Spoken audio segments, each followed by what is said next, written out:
Xoş gördük, hörmətli abituriyentlər. Ərəblərdən sonuncu video izahı çəkirəm.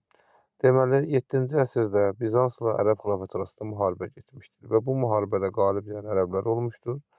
Xəritədə bizdə şərti işarələnmiş rəqəmlərlə hansı ərazilər ərəblər tərəfindən tutulmuşdur. O tələb olunur. Deməli, biz diqqət eləsək, bu ərazi Kordova əmirliyi idi, Pireneya yarımadasına aiddir. Bu ərazi deyil. 5-ci ərazi də deyil burada.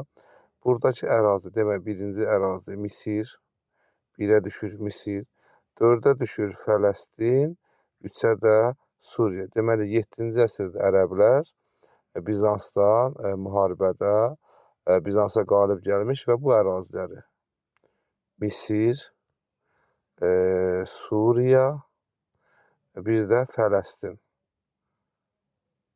bu əraziləri tutmuşdur. Şərti işarələnmiş ərazidə 1, deməli 1, sonra 4 və 3-dür.